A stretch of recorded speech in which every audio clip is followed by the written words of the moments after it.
What if everything we thought we knew about Viking seamanship is missing the one secret that truly kept them alive? What if the North Atlantic, that vast, violent world of cold waves and black horizons, was not simply endured by Viking crews, but understood in a way we are only beginning to grasp? Because scattered across old shorelines and ship graves, in the salt-eaten timbers and forgotten sagas, lies a silent question. How did people with no compass, no metal hulls, no engines, and no charts survive waters that even modern sailors fear? Why did their ships breathe like living creatures? Why did their voyages rarely collapse into disease, starvation, or mutiny? And why did crews who sailed on open decks, soaked in freezing storms, often outlive the sailors who came centuries after them? Something deeper was at work, something hidden beneath the surface of their sailing world. A knowledge shaped by cold, by rhythm, by wood, by wind, and by a kind of maritime instinct that has almost vanished. Tonight, we follow that question, and it will take us far beyond the Viking Age and into the science behind how they survived the North Atlantic. For the Vikings, the ocean was never just water. It was the spine of their world, the long, cold boundary that shaped how they lived and how they understood their place in the North. Long before the Viking Age began, Scandinavian families grew up within reach of tidal flats, cold surf, and fjords carved by ancient ice. Their homes sat near rocky beaches where storms broke without mercy. Children learned the sea the way others learned seasons, by watching how the wind bent the waves, how birds rose before rough weather, how distant swells hinted at storms born far beyond sight. But the North Atlantic was no gentle teacher. Winter storms rose suddenly, throwing up steep walls of water taller than houses. Winds cut through wool. Currents dragged hard beneath the surface. Fog swallowed entire headlands. Rain slashed sideways across the deck. Yet in this harshness, people adapted. They built a culture that treated the ocean not as an enemy, but as a living force, with patterns that could be read if one paid enough attention. Ripples became signals. Cloud forms became forecasts. The scent of land carried far through the air became a guide long before maps existed. From this world of constant observation grew a quiet mastery, a kind of knowledge passed not through instruments, but through stories told at night and lessons learned on open water. And that mastery, refined across generations, shaped the Viking ship long before a single board touched the sea. A Viking longship was far more than a vessel. It was a survival machine, shaped by centuries of watching how wood behaved on northern seas. Built in the clinker style with long, overlapping planks, the hull worked like a flexible rib cage. In heavy swells, it did not resist the force of the water. It moved with it. The boards shifted, creaked, and flexed, allowing the ship to absorb pressure rather than fight it. Water slipped away quickly. Air swept through every corner. Dampness rarely found a place to settle. Modern reconstructions reveal why this mattered so deeply. A rigid hull slams hard into waves, sending shock through every joint. A Viking hull glides, softening each impact, riding the swell rather than breaking against it. In a winter storm, that difference wasn't small. It could determine whether a crew returned home or vanished into the dark. The open deck design, sometimes mocked by later medieval writers, was in fact one of the ship's greatest strengths. Ventilation was constant. Fresh air washed away moisture, bacteria, and the stale heaviness that plagued enclosed ships. There were no sealed chambers where rot could bloom, no cramped spaces where illness could spread from man to man. A ship that stayed open to the wind was a ship that stayed healthy. And in the North Atlantic, where cold, exhaustion, and close quarters could turn a minor sickness into disaster, this was more than convenience. It was engineering born from necessity, refined through long memory, and proven across thousands of miles of unforgiving water. Historians often picture Vikings as rough, unwashed wanderers, but the archaeological record tells a far more surprising story. Across Scandinavia and the lands they touched, excavations reveal combs carved from antler, small grooming knives kept in leather pouches, and simple soaps made from animal fat mixed with ash. Wool garments, though heavy and practical, were rinsed often in cold streams or salt water whenever crews made landfall. Daily life aboard a ship reflected the same discipline. Crews carried buckets specifically for washing. They coated wood with tar to keep moisture out. They followed quiet but consistent routines for cleaning tools, scraping equipment dry, and keeping bedding from molding in the damp North Atlantic air. Their greatest health advantage, however, came from something that seems humble today: fermented drinks. Ale and mead, naturally low in harmful microbes, were safer than stored freshwater that quickly spoiled during long voyages. Drinking them reduced the risk of sickness long before anyone understood why. Combined with the constant sweep of cold wind across open decks, Viking ships became their own sanitation system. No sealed cabins meant no trapped moisture. No dark holds meant fewer places for disease to spread. Clean habits: washing before meals, braiding hair to keep it manageable, storing tools dry, acted as invisible shields. They had no concept of bacteria, no vocabulary for germs or infection. Yet the choices they made, shaped by necessity and tradition, kept crews alive in ways modern science now fully recognizes. How do you cross a featureless sea without maps, compass, or written charts? Not by guessing, but by reading the world with a sensitivity so sharp it bordered on instinct. For Viking sailors, the ocean was a vast tapestry of clues. They watched the slow shift of cloud shadows gliding across distant water, using faint changes in color to sense land long before it appeared.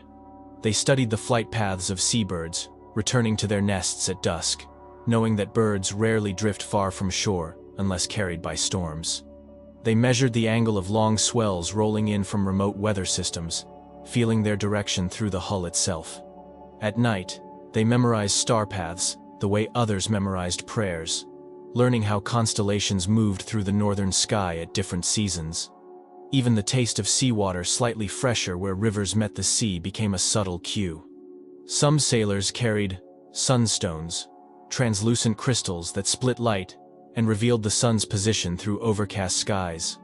Others relied on something far quieter: the hum of the ship as it cut through waves. When the wood vibrated differently, when the bow felt heavier or lighter, an experienced sailor knew they had drifted from their intended line. But beyond tools or tricks lay something deeper: a culture built on constant observation. A worldview shaped by generations living in places where a wrong heading was not an inconvenience but a sentence. To navigate the Northern Ocean was not simply a skill. It was a way of seeing, a way of paying attention so completely that the sea itself became a guide, not an enemy. Every wave carries information. Every shift of wind, every line of foam, every change in watercolor holds a message for those who know how to look. For Viking sailors, the ocean was not a chaotic surface. It was a layered system of signals, each one revealing something about distance, weather, or direction. They learned to read the low-frequency pulse beneath the chop, the long rolling swells born from storms sometimes thousands of miles away. These deep swells moved with a different rhythm, and when a ship aligned with them, it could glide faster and smoother than oars alone could ever manage. To the trained, these swells were not obstacles, they were highways. Crews felt subtle changes through the hull: a new vibration, a heavier pitch, a moment when the ship no longer spoke in harmony with the waves. That quiet shift often meant weather was turning long before clouds announced it. They understood how seabirds circled above feeding grounds, how whales followed migration corridors that paralleled hidden underwater ridges, and how fog rose where warm currents pressed against colder water. Even the color of the sea, greenish near shallow banks, steely blue in deeper channels, became part of their mental chart. None of this was mystical. It was knowledge earned through repetition, memory, and the hard attention of people whose lives depended on reading water accurately. Today, modern oceanographers map the same patterns with instruments and satellites. Yet, what they confirm is something Viking sailors already lived by. The Atlantic is a map, if you learn its language. On long voyages, Viking crews did not measure time by clocks or sun shadows. They measured it by rhythm, the steady cycles of rowing, eating, resting, and adjusting sail as the sea demanded. Life aboard a longship moved in repeating patterns, simple yet strict, shaped entirely by what the ocean allowed. Meals were spare but dependable. Strips of dried fish, hard barley bread, and the occasional smoked meat packed tightly in sealed bags. Fermented ale traveled with them not as luxury, but as necessity. Safer than fresh water that spoiled quickly in wooden casks. Each man ate small portions often, keeping strength without burdening the ship with excess supplies. Fire, though central to life on land, was rarely used at sea. A single stray spark could mean disaster. Smoke blinded, choked, and clung to damp wool. A pot overturned on a rolling deck became a hazard rather than a comfort. So meals remained cold, simple, and almost ritualistic in their consistency. What seems austere today was a calculated choice, a way to avoid accidents, reduce sickness, and keep the ship as light and maneuverable as possible. Without flames, burns and onboard fires were nearly non-existent. Without enclosed cabins, there was no stagnant air to poison lungs. Without warm, damp chambers, mold had nowhere to grow, and rot struggled to take hold in clothing or equipment. Everything about the rhythm of a Viking voyage, from how they stored food to how they rotated oars, served as an invisible safety system. And though the routine may appear harsh by modern standards, it worked with quiet effectiveness, carrying crews across thousands of miles of open, unpredictable sea. In a world without forecasts, satellites, or barometers, reading the sky was not a talent, it was a requirement for survival. Viking sailors lived inside the weather. They felt pressure shifts in the way wind stiffened or softened. They noticed humidity not as a number, but as a change in the weight of air on their skin. Even the behavior of ropes told a story. Drying and tightening before cold winds, loosening when warmer currents crept in. Clouds were their first horizon of warning. Iron gray meant storms massing just beyond sight. Pale gold suggested stable skies far to the southwest. Thin violet streaks hinted at winds sweeping in from the east, often carrying the bite of winter with them. But their understanding went deeper than color or temperature. They knew something mariners centuries later would still struggle to grasp. North Atlantic storms move in patterns. Winter lows followed recognizable tracks between Iceland, Norway, and the British Isles, tracing invisible corridors through the sea. These were not rules, but tendencies, and tendencies could save lives. By studying these rhythms over generations, Viking crews learned when to leave and when to wait. A favorable window could be as short as a single day. A dangerous one could linger for weeks. Many voyages began not with the raising of a sail, but with long patience watching the wind settle, watching the sky clear, listening for the subtle calm that arrives before a safe crossing. This patience was not caution. It was strategy. A ship that set out at the wrong moment might never be seen again. In the north, timing was everything, and the knowledge of weather was as valuable as any weapon or tool they carried aboard. Imagine standing on an open deck in the dead of winter. Rain stinging like needles, wind hitting with the weight of a hammer, and waves rising around you like moving black hills. In these moments, when the world tilted and roared, Viking seamanship revealed its true depth. Long before the first gust became dangerous, crews lowered their sails to prevent the canvas from tearing itself apart. They turned the bow deliberately into oncoming waves, keeping the ship from broaching sideways. When the sea grew too rough to steer with wind alone, they rowed in synchronized, almost ritualistic strokes to keep the longship pointed true. And when the waves grew monstrous, towering higher than the mast, they bailed. Again and again, buckets heaving in a rhythm as old as the ships themselves, keeping the hull light and the deck clear. A Viking longship did not try to overpower a storm. It learned to move with it. Its flexible clinker-built hull bent under pressure instead of splintering. Its shallow draft allowed it to ride over swells rather than burying itself in them. Its open design let tons of water wash in and out without trapping the crew beneath a collapsing deck. Every part of the vessel, the curve of the bow, the rhythm of the oars, the way the planks flexed worked in harmony with the sea's violence. And the crew, trained from childhood to feel the ocean through their feet and through the wood beneath them, reacted almost without words, adjusting to each shift in wind and water. Storms that would destroy heavier medieval ships often passed beneath Viking keels like landscapes in motion. Terrifying, yes, but survivable in the hands of sailors who understood the sea's language better than any of their age. This, more than heroism or luck, explains why their voyages endured when so many others did not. Survival at sea was never just a matter of engineering. It was a matter of human psychology, of how people held themselves together when cold, exhaustion, and fear pressed in from every side. Viking crews functioned through tight social bonds. Kinship, honor, and shared duty formed an invisible structure stronger than any rope on the ship. Leadership was rooted in respect rather than rigid rank. A good captain listened as much as he commanded. Decisions were often reached through discussion, not decree. Food was shared evenly.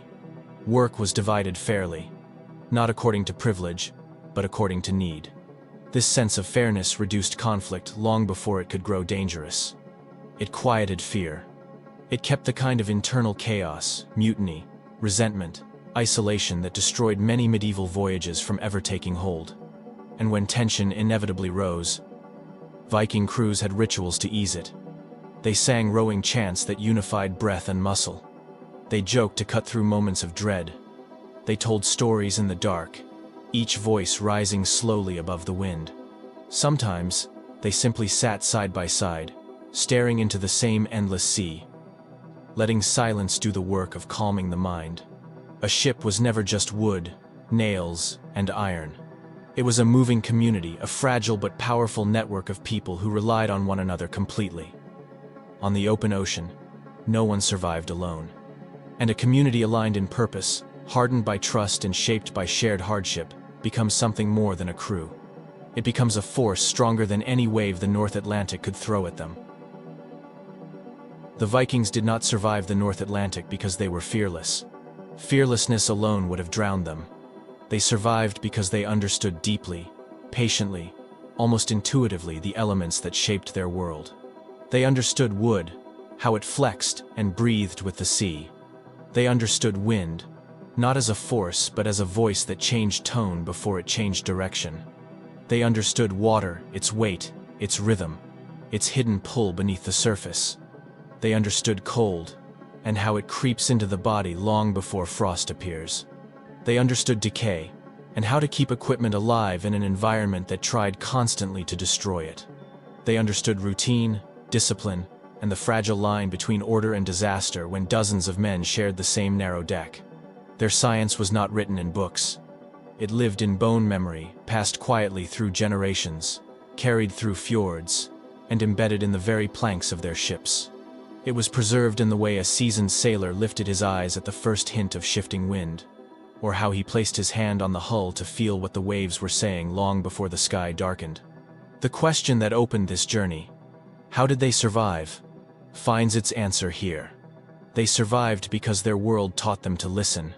They listened to storms gathering beyond the horizon. They listened to the sea speaking through swell and spray. They listened to each other in moments when fear might have split lesser crews apart. And that ancient listening, that disciplined attention to nature and to one another, is something we are only beginning to measure with modern science, yet it is something they mastered long before measurements existed. If you'd like to step deeper into the worlds that came before us, to follow the quiet traces left in wood, in earth, and in ice, to see how people survived not by battling nature, but by learning to move with it, then stay close to Prehistoric Shadows. Here, the past is never far away. It lingers like a shoreline we still walk, in the patterns of wind, in the grain of old timber, in the faint echoes carried across northern water. Every wave that rolls up the coast today still holds the memory of those who listened first, those who understood that survival was not strength alone, but attention, patience, and humility. The Vikings lived because they learned the language of the sea, and that kind of understanding, born long before written science, may be the oldest human technology we have.